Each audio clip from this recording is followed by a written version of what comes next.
Il y a quelques années, avant de venir en métropole, j'ai fait pour ma nouvelle vie une liste. Sur cette liste, il y avait écrit trouver quelqu'un. Ce quelqu'un avait une personnalité très précise. Il devait être beau, doux, artiste. Il devait être incapable de mentir, dépourvu de toute capacité d'omission, de mensonge, d'une honnêteté incroyable, celle des simples d'esprit ou des anges, par exemple. Je ne pensais pas que cette personne existait, mais j'ai fini par la trouver. Cette page blanche qu'aucun cynisme, qu'aucun mensonge ne semblait être en mesure d'entacher.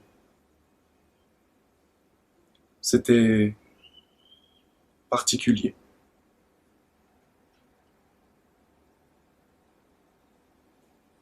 Sa peau était blanche, et il dessinait.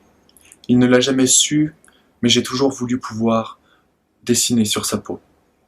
Que lui ou moi, on puisse barioler, peindre, en faire un tableau de cette peau. Mais c'était tellement blanc que ça relevait presque du sacrilège que de colorier dessus. Alors je me contentais de l'aimer et d'observer la blancheur qui dessinait.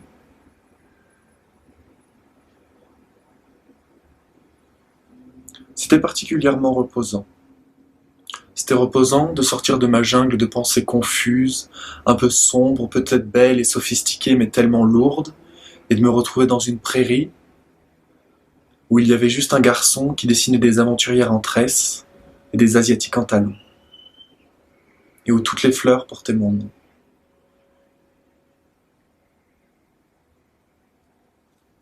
J'en ai toute une collection des fleurs qu'il m'a données. Des dessins, beaucoup, des lettres, un peu.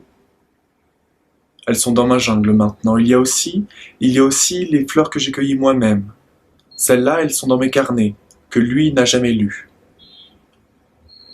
Il m'a donné l'envie du Mexique, il m'a donné l'envie de l'art, du dessin, des gens simples. Il m'a montré qu'il n'y avait rien de plus érotique qu'une page blanche, et qu'il n'y avait rien de plus sexy qu'un homme en talons. Moi, moi je ne sais pas trop ce que j'ai semé chez lui. Des tempêtes, sûrement beaucoup, des jungles peut-être. J'espère que je n'ai pas trop gribouillé. J'espère que mes ratures et mes bavures ne resteront pas sur sa peau de marbre. J'espère qu'il aura une belle vie. Ce n'est pas une lettre d'excuse, ce n'est pas une lettre d'amour, c'est pas un mausolée en sa mémoire. C'est, comment dire, un échange de bons procédés, un dessin pour celui qui dessinait.